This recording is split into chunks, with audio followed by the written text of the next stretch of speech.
Vamos a seguir con la noche activa del espíritu, que está explicando la purificación de la inteligencia. Por eso el camino espiritual, dice, no consiste en multiplicidad de consideraciones, es decir,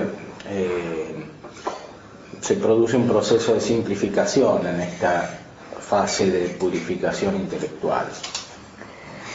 Ese proceso tiene su base natural porque la actividad principal se convierte del razonamiento a la intelección, que es propiamente la captación quieta de lo inteligible, de las estructuras inteligibles de la realidad, de los principios y también de las esencias, aunque en el caso de que se trata, la esencia principal, que es la de Dios, es incognoscible al modo de las otras esencias. Por eso se ejercita el acto de fe, pero este acto de fe también se produce de esta manera simplificada y de una manera crecientemente simplificada. Según lo que dice nuestro Señor en el Evangelio, si tu ojo fuere simple, todo tu cuerpo estará iluminado. En griego la palabra que se usa es aplos, que quiere decir que no tiene pluralidad, que no tiene partes, multiplicación numérica. Esto se da, por supuesto, de una manera sobrenatural en el acto de fe y en los otros actos.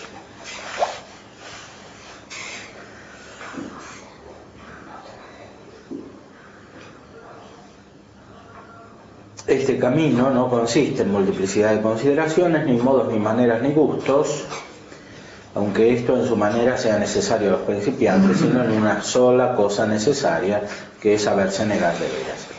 Los principiantes son los que meditan en el camino espiritual, dice él, tienen actos complejos, que es lo que propiamente llamamos meditación, y además tienen actos afectivos complejos y en gran medida apoyados sobre las potencias sensitivas, y por eso desarrollan una afectividad sensible que es necesaria para el acto voluntario. Ahora, así como se simplifica la inteligencia, se verá después que se simplifica también la voluntad.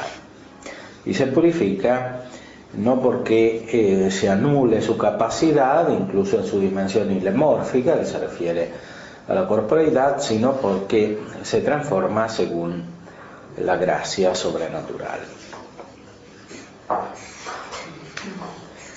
En la práctica esto significa seguir el Evangelio, dándose al padecer por Cristo y aniquilarse en todo. Y si en este ejercicio hay falta, que es el total y la raíz de las virtudes, todas esas otras maneras es andar por las ramas y no aprovechar. Esto tiene mucha importancia práctica porque si no se tiene esta actitud radical, que es la raíz, comparada con el árbol, que son las virtudes mismas tampoco aprovechan, porque tienden a establecerse como meras virtudes adquiridas y no como virtudes infusas, que son las que radican y surgen de la gracia. Todo lo otro que se hace es ir por las ramas y no aprovechar. Esto después, al final del libro, tiene una aplicación práctica en el orden apostólico, cuando el apostolado no está fundado sobre las virtudes infusas, sino sobre las virtudes adquiridas, deja de dar fruto. Porque el aprovechar no se halla sino imitando a Cristo, que es el camino y la verdad y la vida, y ninguno viene al Padre sino por Él.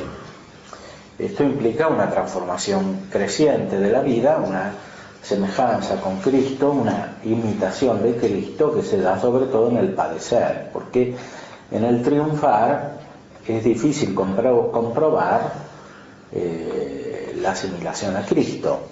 En cambio lo es en el padecer junto con Él, porque se prueba de esta manera la actitud plenamente voluntaria. En cambio en el triunfo hay simplemente una acomodación de la voluntad a algo que que es positivo, pero no significa que se tenga la misma voluntad que Cristo. En cambio, en el padecer sí. Por eso San Juan de la Cruz en esta vida da tanta importancia al padecer por encima del gozar, aunque en el sentido absoluto es siempre más importante el gozar que el padecer, porque el gozo es un bien y el padecimiento es un mal. De donde todo espíritu que quiere ir por dulzuras y facilidad y huye de imitar a Cristo no le tendría por bueno. Como explicamos, es un criterio fundamental de discernimiento de los espíritus, como diría San Ignacio, aunque aquí el discernimiento se aplica al fondo de la vida espiritual, no se trata de actos determinados, de operaciones puntuales que hay que discernir en vista de una totalidad, sino que se trata de la totalidad misma. El espíritu sobrenatural auténtico es el evangélico, y esto significa asimilación a Cristo en el gozo y también en el padecimiento. Y la garantía está dada por el padecimiento, por las razones que hemos dicho. ¿Y por qué he dicho que Cristo es el camino y que este camino es morir a nuestra naturaleza en sensitivo y espiritual? Quiero dar a entender cómo sea esto a ejemplo de Cristo, porque Él es nuestro ejemplo y luz. Cuanto a lo primero, cierto está que Él murió a lo sensitivo, espiritualmente en su vida y naturalmente en su muerte, porque como Él dijo, en la vida no tuvo dónde reclinar su cabeza, y en la muerte lo tuvo menos. Cuanto a lo segundo, cierto está que al punto de la muerte quedó también aniquilado en el alma sin consuelo y alivio alguno, dejándole el Padre así en íntima sequedad según la parte inferior, por lo cual fue necesitado aclamar: Dios mío, ¿por qué me has desamparado? Los grandes teólogos explican que nuestro Señor Jesucristo poseía la visión beatífica también en el acto de su pasión, y distinguen la parte superior del alma y la parte inferior. La parte superior es la que se dirige directamente a Dios por los actos naturales y sobrenaturales, y la parte inferior es aquella según la cual el alma informa el cuerpo. Según la parte superior del alma, Cristo gozaba plenamente de la visión beatífica de Dios también en el momento de su pasión. Y esto misteriosamente no disminuía el padecimiento, el dolor, sino que en cierta manera lo acrecentaba, porque redundando sobre las potencias inferiores hacía que éstas percibieran mejor la injusticia, el mal que significaba el padecimiento. Por eso, además, hay que considerar que el hecho de que Cristo viera a Dios cognoscitivamente en sus potencias superiores no significa inmediatamente una traducción afectiva, aunque lo significa en las potencias superiores, es decir, la visión de Dios implica el gozo beatífico. No necesariamente es así en las potencias inferiores, porque el conocimiento es distinto del acto afectivo, y el dolor y la tristeza son actos afectivos, están en las potencias afectivas.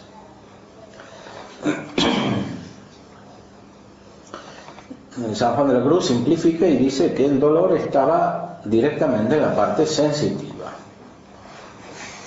lo cual fue el mayor desamparo sensitivamente que había tenido en su vida. Y así en él hizo la mayor obra que toda su vida, con milagros y obras, había hecho ni en la tierra ni en el cielo, que fue reconciliar y unir al género humano por gracia con Dios. Y esto fue, como digo, al tiempo y punto que este Señor estuvo más aniquilado en todo, conviene a saber, acerca de la reputación de los hombres, como lo veían morir, antes hacían burla de él que lo estimaban en algo, y acerca de la naturaleza, pues en ella se aniquilaba muriendo, y acerca del amparo y consuelo espiritual del Padre, pues en aquel tiempo le desamparó, porque puramente pagase la deuda y uniese al hombre con Dios, quedando así aniquilado y resuelto como en nada. De donde David dice de él: ad nihilo redactus sum et esquivi, para que entienda el buen espiritual el misterio de la puerta y del camino de Cristo para unirse con Dios, y sepa que cuanto más se aniquilase por Dios según estas dos partes, sensitiva y espiritual, tanto más se une a Dios y tanto mayor obra hace. Y cuando viniera a quedar resuelto en nada, que será la suma humildad, quedará hecha la unión espiritual entre el alma y Dios, que es el mayor y más alto estado a que en esta vida se puede llegar. No consiste pues en recreaciones y gustos y sentimientos espirituales, sino en una viva muerte de cruz sensitiva y espiritual. Esto es interior y exterior. Esto es una traducción psicológica del misterio de la gracia. La gracia es configuración con el ser divino a través de Cristo. Y el ser divino en Cristo produce la muerte y la resurrección en el mismo Cristo, y por tanto también en los que están unidos a Él, porque tienen y participan del mismo ser. Por eso es necesaria esta muerte sensitiva y espiritual, que no se puede explicar simplemente de manera filosófica, ni antropológica, ni metafísica, porque se trata de algo que no puede captar la inteligencia ni siquiera con la perfección del hábito de la metafísica. Se trata de el ser mismo de Dios, que es superior a lo que la mente puede entender. Y justamente por eso, en cierta manera, ese ser nos es accesible a través de la identificación voluntaria y afectiva con Cristo. Esta identificación es espiritual y más que espiritual, es divina. Y la muestra de que es divina está en que se expresa en el padecimiento. El padecimiento es algo que no corresponde a la naturaleza. No corresponde o porque es inferior a la naturaleza o porque es superior a la naturaleza. En este caso es ambas cosas. Es inferior en cuanto produce un daño en la naturaleza. Es superior en cuanto proviene de una unión con la naturaleza superior, que es la naturaleza divina. No me quiero alargar más en esto porque no quisiera acabar de hablar en ello, porque veo que es muy poco conocido Cristo de los que se tienen sus amigos, por sus amigos, pues los vemos andar buscando en él sus gustos y consolaciones, amándose mucho así, mas no sus amarguras y muertes, amándole mucho a él. De estos hablo, que se tienen por sus amigos, pues esotros que viven allá en lo lejos, apartados de él, grandes, letrados y potentes, y otros cualesquiera que viven allá en el mundo, en el cuidado de sus pretensiones y mayorías, que podemos decir que no conocen a Cristo, cuyo fin, por bueno que sea, harto amargo será. No hace de ellos mención esta letra, pero hacerla en el día del juicio, porque a ellos les convenía primero hablar esta palabra de Dios, como a gente que Dios puso por blanco de ella según las letras y más alto estado. San Juan de la Cruz convive con un ambiente en el cual se busca la preeminencia. Estaba en pleno vigor el sistema de la nobleza y los restos del sistema feudal medieval, y eso tenía su repercusión en toda la sociedad y también en la vida de la Iglesia. Por eso él pone en guardia contra esta pretensión de superioridad que es la soberbia, fundamentalmente. que se ejercita de muchas maneras en la vida social. No me quiero alargar más en esto, aunque no quisiera acabar de hablar en ello, porque veo que es muy poco conocido Cristo de los que se tienen por sus amigos. Aquí aclara, no se trata solamente de estos que están apartados de Cristo por su género de vida, sino también de los que se tienen por amigos de Cristo, como los religiosos o las personas que tienen vida espiritual. Dice que estos huyen de la cruz de Cristo. Y entonces no son verdaderos amigos. Pero hablemos ahora con el entendimiento del espiritual y particularmente de aquel a quien Dios ha hecho merced de poner en el estado de contemplación, porque como he dicho, ahora voy particularmente con estos hablando. Y digamos cómo se ha de enderezar a Dios en fe y purgarse de las cosas contrarias, angostándose para entrar por esta senda angosta de oscura contemplación. Este angostarse es angustiarse, la misma palabra, y esta angustia es buena cuando proviene de esta actitud espiritual.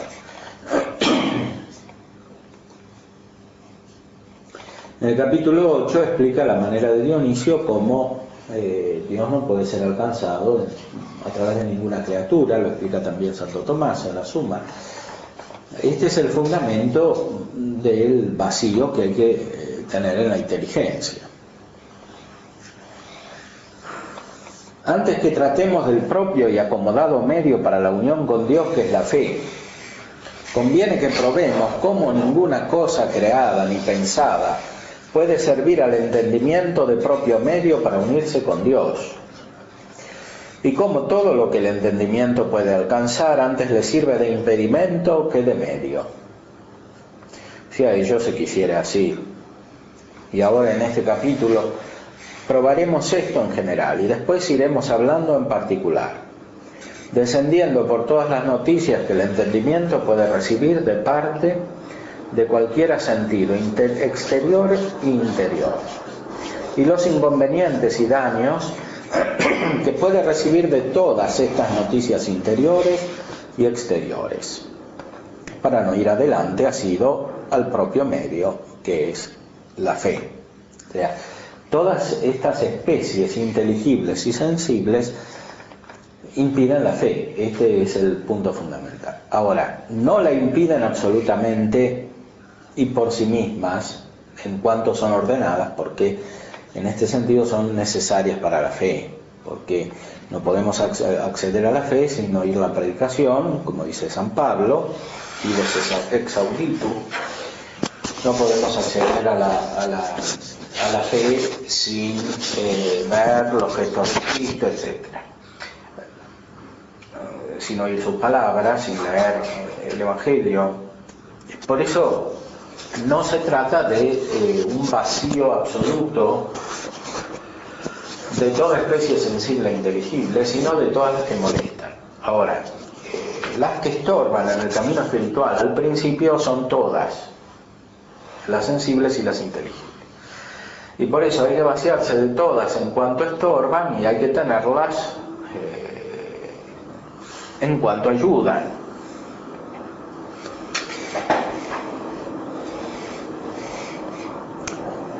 Después de saber que según regla de filosofía, todos los medios han de ser proporcionados al fin,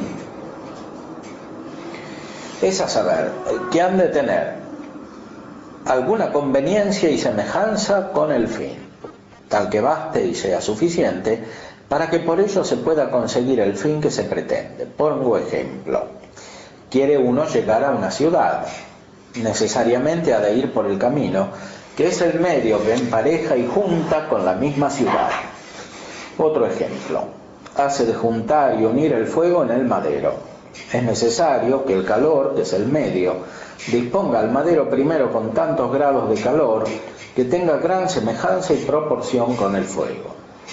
de donde, si quisiesen disponer el madero con otro medio que el propio, que es el calor, así como con aire, agua o tierra, sería imposible que el madero se pudiera unir con el fuego, así como también lo sería llegar a la ciudad si no va por el propio camino que junta con ella. De donde, para que el entendimiento se venga a unir en esta vida con Dios, según se puede necesariamente, ha de tomar aquel medio que junta con él y tiene con él su próxima semejanza. En lo cual habemos de advertir que entre todas las criaturas superiores ni inferiores, ninguna hay que próximamente junte con Dios ni tenga semejanza con su ser. Porque aunque es verdad que todas ellas tienen, como dicen los teólogos, cierta relación a Dios y rastro de Dios, unas más y otras menos, según su más principal o menos principal ser, de Dios a ellas ningún respecto hay, ni semejanza esencial. Antes la distancia que hay entre su ser divino y el de ellas es infinita.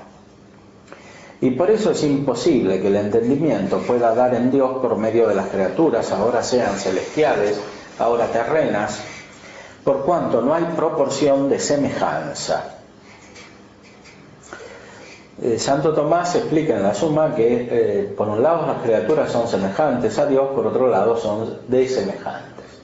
Pero son siempre más desemejantes que semejantes, siguiendo lo que decía el Concilio IV del Laterano, que nunca se puede notar entre las criaturas y Dios una semejanza tal que no se pueda notar una mayor desemejanza.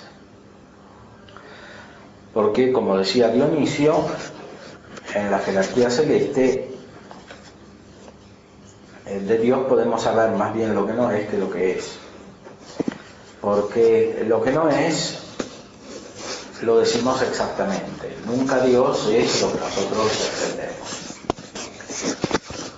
En cambio, lo que es no lo decimos exactamente porque nunca entendemos a Dios en su esencia, aunque entendemos sus participaciones. Por eso, mientras no tenemos la visión beatífica, siempre es más exacto el conocimiento negativo que el afirmativo.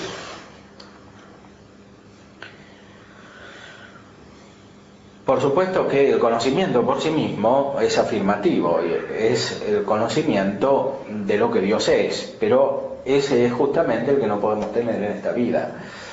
Y aquel que reemplazamos por la fe, que es su incoación, su inicio.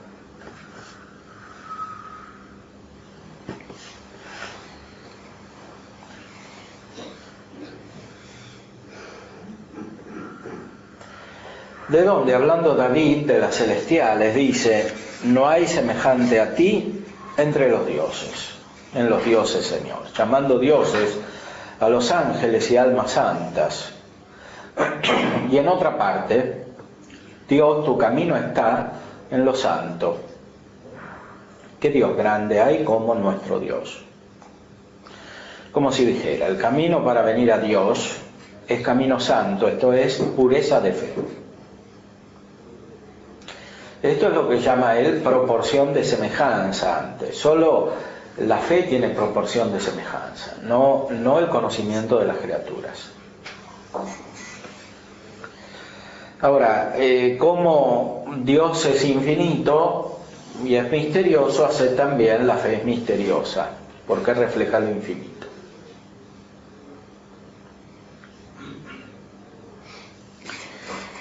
Porque ¿qué Dios habrá tan grandes? A saber, ¿qué ángel tan levantado en ser y qué santo tan levantado en gloria será tan grande que sea camino proporcionado y bastante para venir a ti?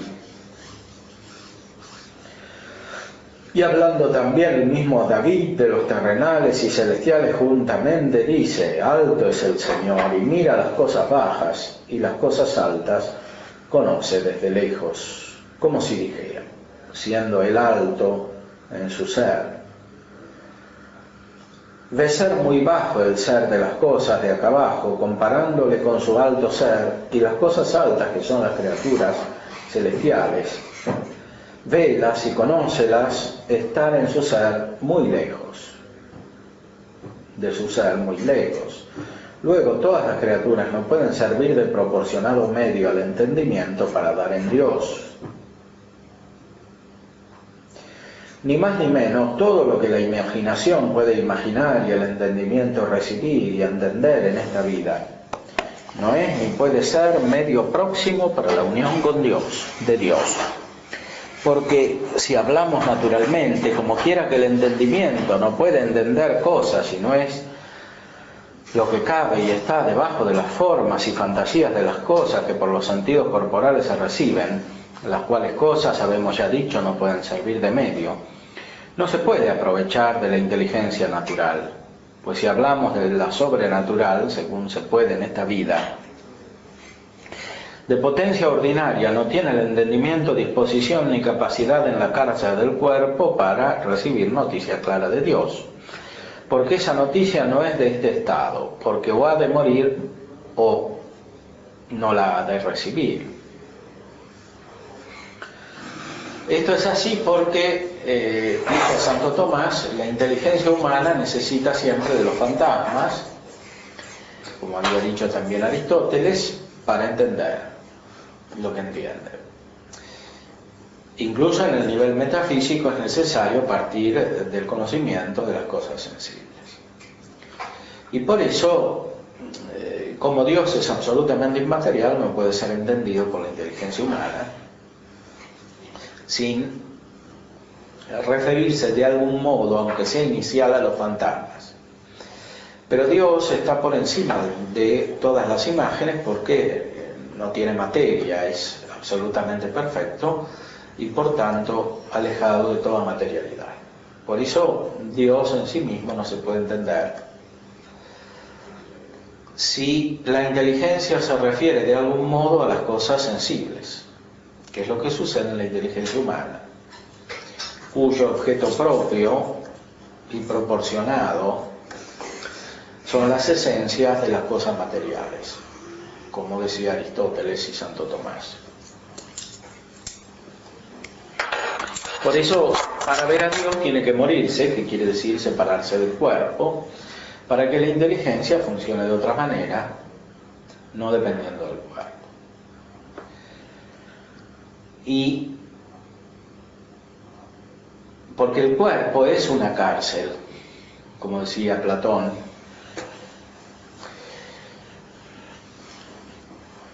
es una cárcel no porque el cuerpo no contribuya al ser de la persona, porque es causa material de la sustancia humana, sino porque reduce la capacidad espiritual de la inteligencia. La inteligencia en cuanto tal no tiene nada de corporal. Cuando la inteligencia está unida con las facultades sensitivas operativamente para funcionar, se reduce su capacidad. Y esto es así porque, siendo el hombre corporal, necesita entender las cosas que existen en la materia. Porque ha de tener una vida práctica que se da en el mundo material. Y esto hace que su capacidad intelectual esté dirigida a otra cosa, distinta de las inmateriales y de Dios. Por eso siempre el alcance de Dios es metafísico, o sea, va más allá de la materia. Y el conocimiento de las perfecciones últimas de la realidad también va más allá de la materia.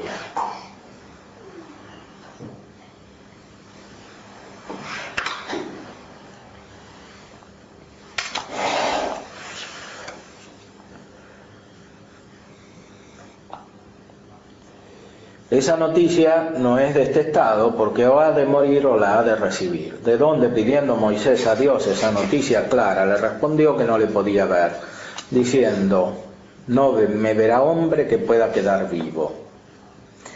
Por lo cual dice San Juan: a Dios ninguno jamás le vio, ni cosa que se le parezca, porque por eso San Pablo con Isaías dice: ni lo vio ojo, ni lo oyó oído, ni cayó en el corazón del hombre.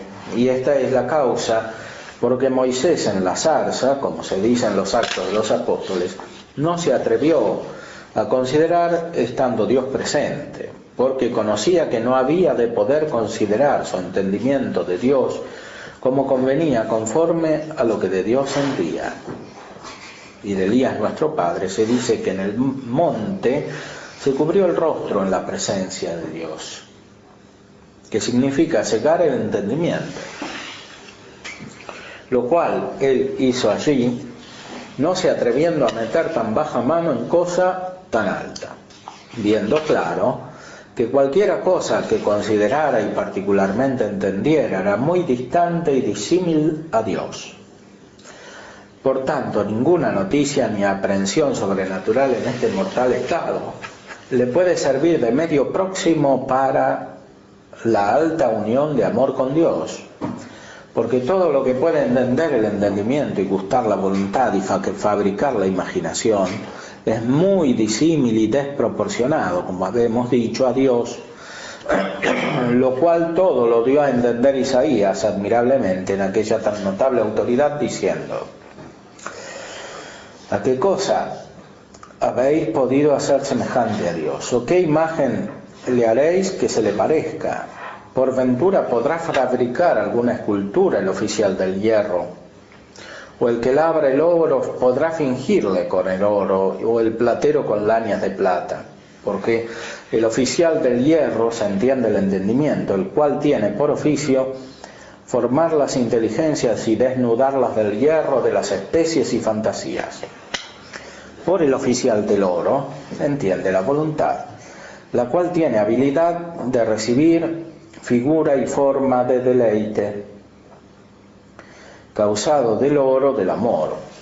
Por el platero, que dice que no le figurará con las lañas de plata, se entiende la memoria con la imaginación, lo cual bien propiamente se puede decir que sus noticias y las imaginaciones que puede fingir y fabricar son como lañas de plata.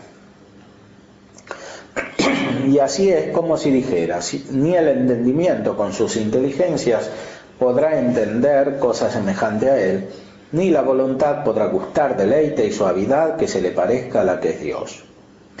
Ni la memoria pondrá en la imaginación noticias e imágenes que le representen. Luego, claro está que al entendimiento ninguna de estas noticias le puede inmediatamente encaminar a Dios, y que para llegar a Él antes ha de ir no entendiendo que queriendo entender, y antes cegándose y poniéndose en tiniebla que abriendo los ojos para llegar más al divino rayo. Este divino rayo está en el primer capítulo de la teología mística de Dionisio. Él lo llama rayo de tiniebla, porque produce tiniebla en el entendimiento. Lo importante aquí es que San Juan de la Cruz pone esta tiniebla no solo en sentido especulativo, sino también en sentido práctico. O sea, así como el fin de la vida es misterioso, el camino de la vida, o sea, las operaciones prácticas que conducen al fin, también debe ser misterioso. Por eso San Ignacio de Loyola, en el discernimiento de los espíritus,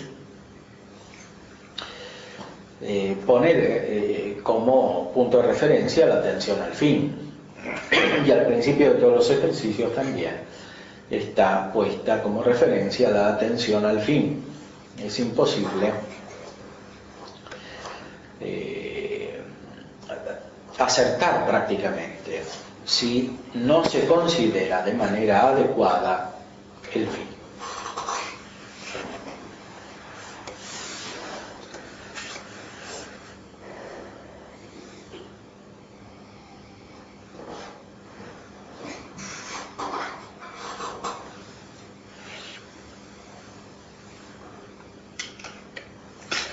Y de aquí es que la contemplación por la cual el entendimiento tiene más alta noticia de Dios llaman teología mística, que quiere decir sabiduría de Dios secreta. ¿Por qué secreta? El mismo entendimiento que la recibe. Y por eso la llama San Dionisio rayo de tiniebla, de la cual dice el profeta Baruch: no hay quien sepa el camino de ella, ni quien pueda pensar las sendas de ella. Luego, claro está que el entendimiento se ha de cegar a todas las sendas que él puede alcanzar para unirse con Dios. Aristóteles dice que de la misma manera que los ojos del murciélago se han con el sol, el cual totalmente le hace tinieblas, así nuestro entendimiento sea con lo que es más luz en Dios, que totalmente nos es tiniebla. Y dice más, que cuanto las cosas de Dios son en sí más altas y más claras, son para nosotros más ignotas y oscuras, lo cual también afirma el apóstol diciendo: lo que es alto de Dios es de los hombres menos sabido. Esta referencia de Aristóteles está al principio de la metafísica en el libro segundo. Y es interesante ver cómo en esto claramente Aristóteles supera a Platón, porque para Platón hay un conocimiento de las realidades divinas y del bien que es el verdadero conocimiento.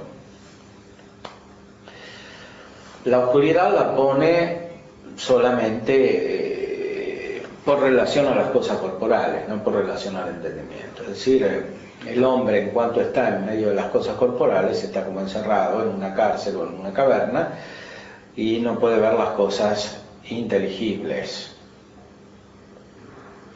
Pero eso es solamente así porque está encerrado en el cuerpo. En cambio, Aristóteles parece abrirse al hecho de que en sí mismas estas cosas son superiores a lo inteligible,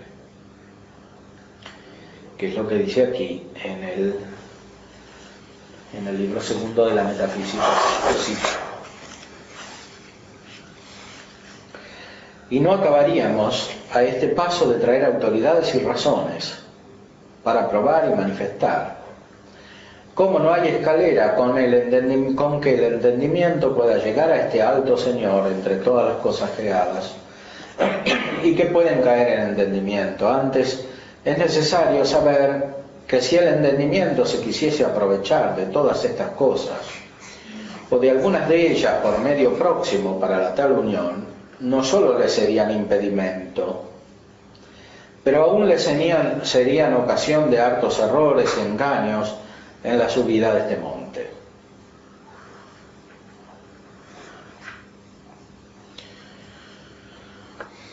O sea, el conocimiento positivo de la realidad fácilmente se transforma en una trampa al nivel de la fe,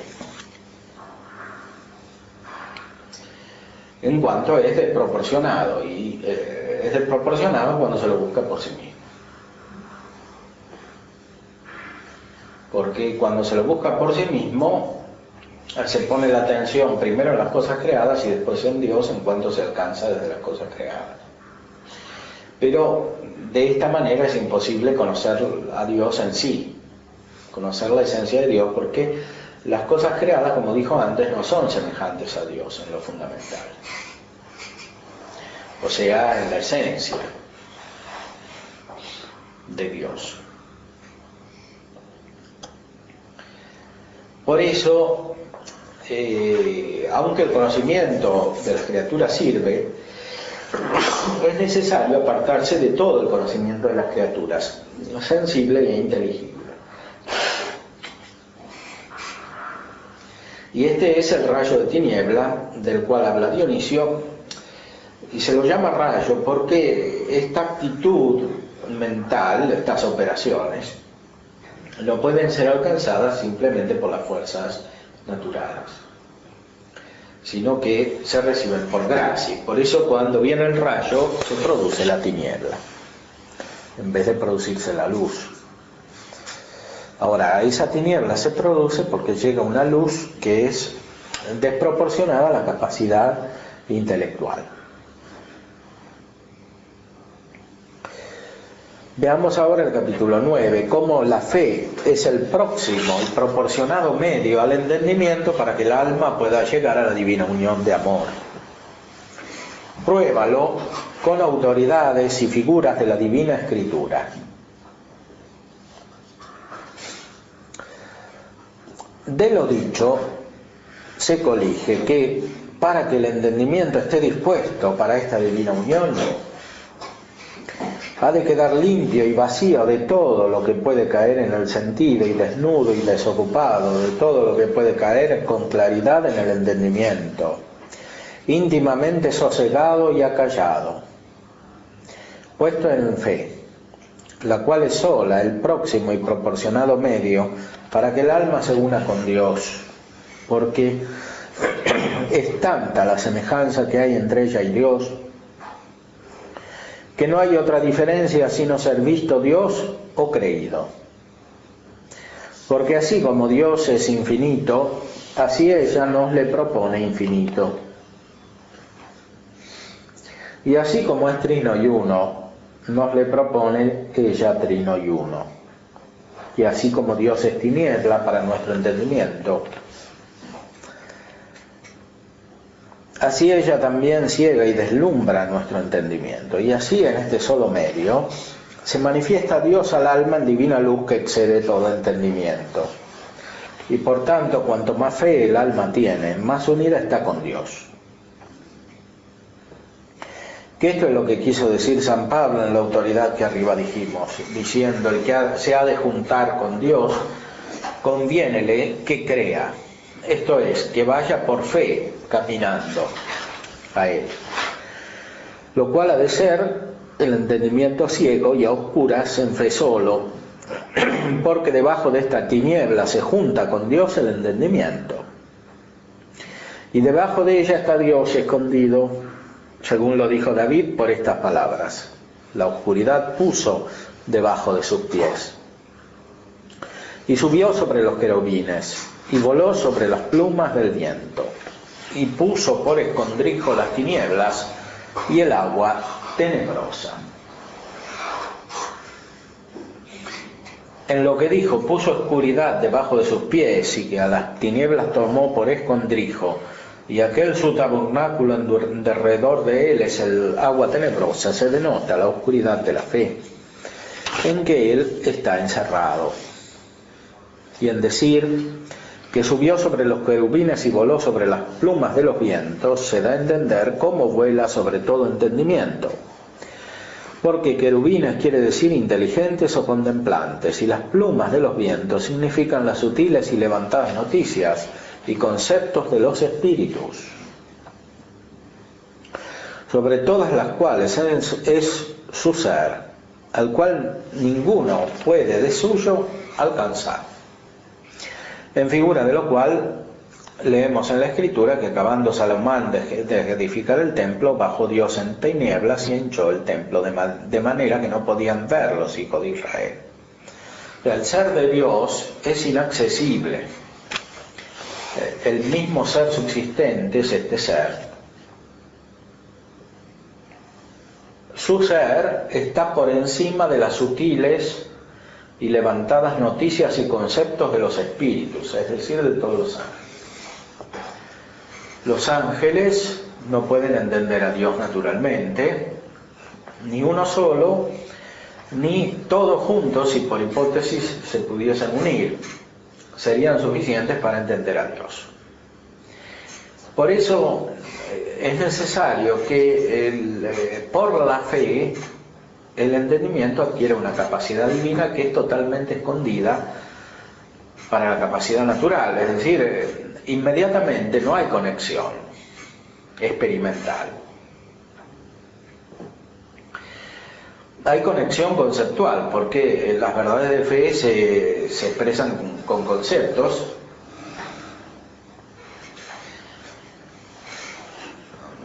positivos y negativos. Ahora, y con afirmaciones positivas y negativas. Pero inmediatamente lo que significa entender intuitivamente en el orden natural y entender intuitivamente en el orden sobrenatural no están conectados. No están conectados porque uno pertenece a la tierra y otro pertenece al cielo, o a la patria, como dice Santo Tomás, a la beatitud. Es decir, a un estado divino. Y el estado terrenal no es divino, es natural. Ahora, la fe produce el puente entre este estado natural y el estado divino del entendimiento. Por eso, la fe produce una transformación en el modo de entender natural. Esa transformación comienza por las tinieblas naturales.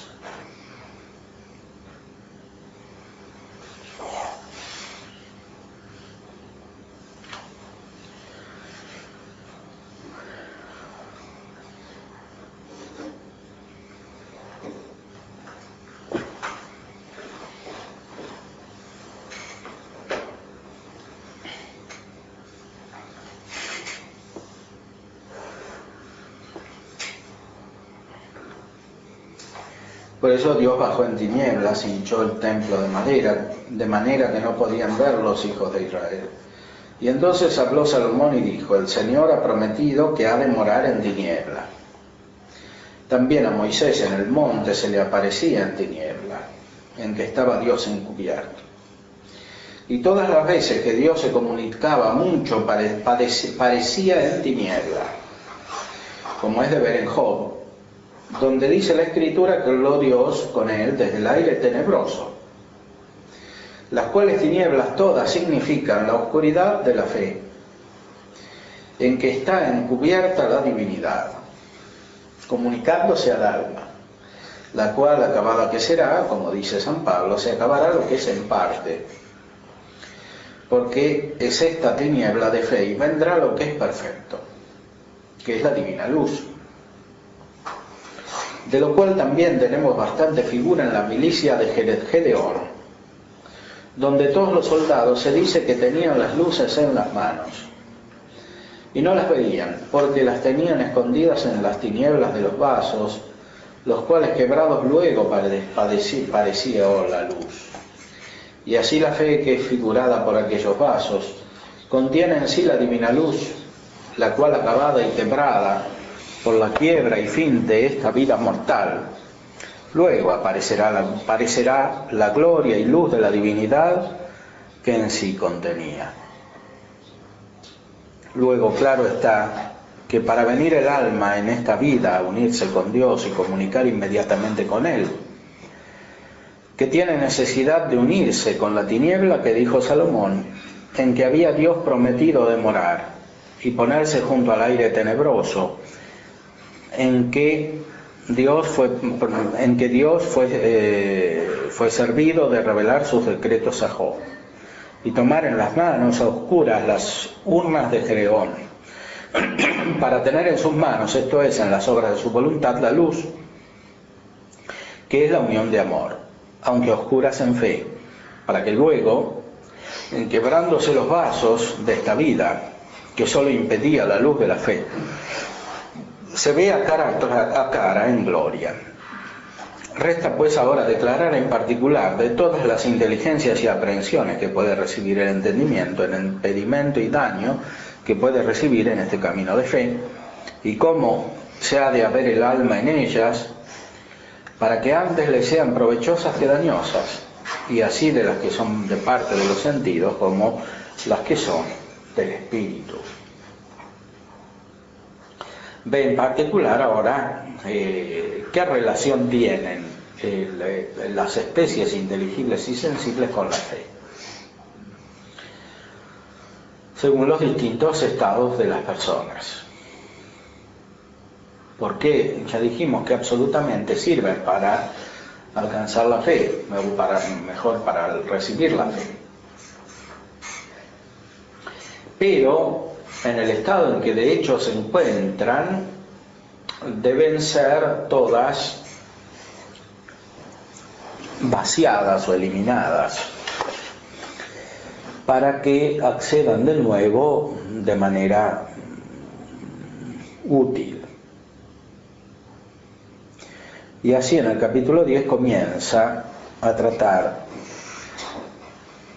sobre los conceptos o las ideas, o mejor los actos intelectuales que por medio de esas ideas se pueden tener, en que se hace distinción de todas las aprehensiones e inteligencias que pueden caer en el entendimiento, para ver de tratar en particular del provecho y daño que pueden hacer al alma acerca de este medio que habemos dicho de fe para la divina unión, las noticias y aprehensiones del entendimiento. Es necesario poner aquí una distinción de todas las aprehensiones así naturales como sobrenaturales que puede recibir, para que luego por su orden más distintamente vayamos enderezando en ellas al entendimiento en la noche y oscuridad de la fe, lo cual será con la brevedad que pudiéremos. Después de saber que por dos vías puede el entendimiento recibir noticias e inteligencias, la una es natural y la otra sobrenatural. La natural es todo aquello que el entendimiento puede entender, ahora por vía de los sentidos corporales, ahora por sí mismo. La sobrenatural es todo aquello que se da al entendimiento sobre su capacidad y habilidad natural. De estas noticias sobrenaturales, unas son corporales, otras son espirituales. Las corporales son en dos maneras, unas que por vía de los sentidos corporales exteriores las recibe, otras por vía de los sentidos corporales interiores, en que se comprende todo lo que la imaginación puede comprender, fingir y fabricar. Las espirituales son también en dos maneras, unas distintas y particulares y otra es confusa, oscura y general. Entre las distintas y particulares entran cuatro maneras de aprehensiones particulares que se comunican al espíritu no mediante algún sentido corporal, y son visiones, revelaciones, locuciones y sentimientos espirituales. La inteligencia oscura y general está en una sola, que es la contemplación que se da en fe. En esta debemos de poner el alma, encaminándola a ella por todas esas otras, comenzando por las primeras y desnudándola de ellas. O sea, sirven y al mismo tiempo hay que quitarlas.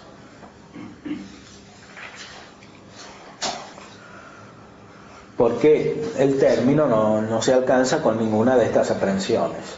Ahora, aquí habla no solo de las naturales, o sea, de las especies inteligibles por las que entendemos todo, sino de las sobrenaturales también, que vienen con la gracia y con la fe.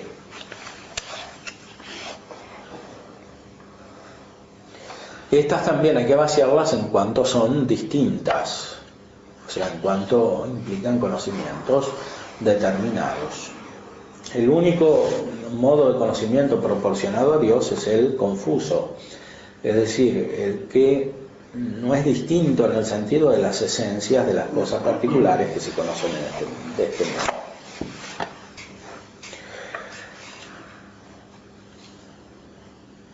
Y el capítulo 11 trata del impedimento y daño que puede haber en las aprehensiones del entendimiento por vía de lo que sobrenaturalmente se representa a los sentidos corporales exteriores y cómo el alma se ha de haber en ellos.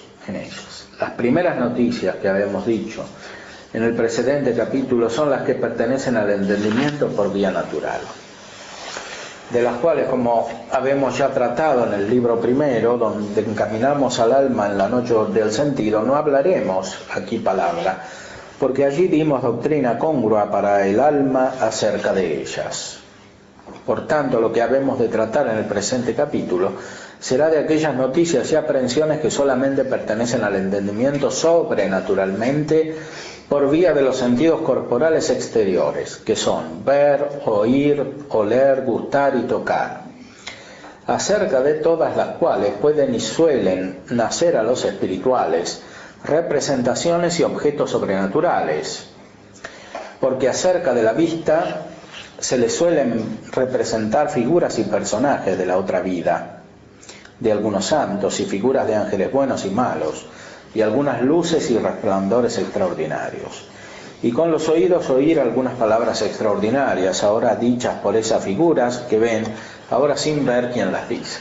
En el olfato sienten a veces olores suavísimos, sensiblemente sin saber de dónde proceden. También en el gusto acaece sentir muy suave sabor, y en el tacto grande deleite, y a veces tanto que parece que todas las médulas y huesos gozan y florecen, y se bañan en deleite. Cual suele ser la que llaman unción del Espíritu, que procede de él a los miembros de las limpias almas. Y este gusto del sentido es muy ordinario a los espirituales, porque del afecto y devoción del espíritu sensible les procede más o menos a cada cual en su manera. Y es de saber que aunque todas estas cosas pueden acaecer a los sentidos corporales por vía de Dios, nunca jamás se han de asegurar en ellas ni las han de admitir. Antes totalmente han de huir de ellas sin querer examinar si son buenas o malas. Porque así como son más exteriores y corporales, así tanto menos ciertas son de Dios. Porque más propio y ordinario le es a Dios comunicarse al Espíritu, en lo cual hay más seguridad y provecho para el alma,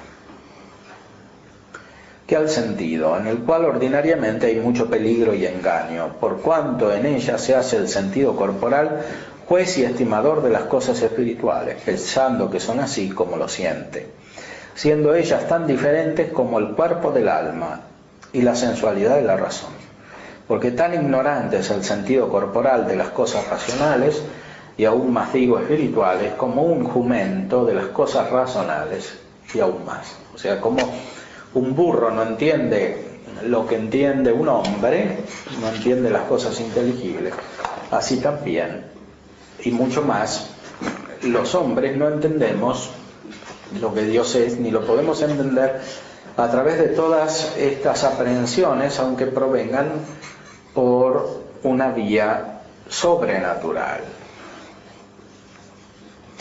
Aunque tengan su utilidad, por eso vienen junto con la gracia, es una utilidad pasajera y por eso hay que desprenderse de ellas. Como dijimos también de todos los conocimientos de orden natural, sensitivos e intelectivos, de todas las aprehensiones y de todas las especies.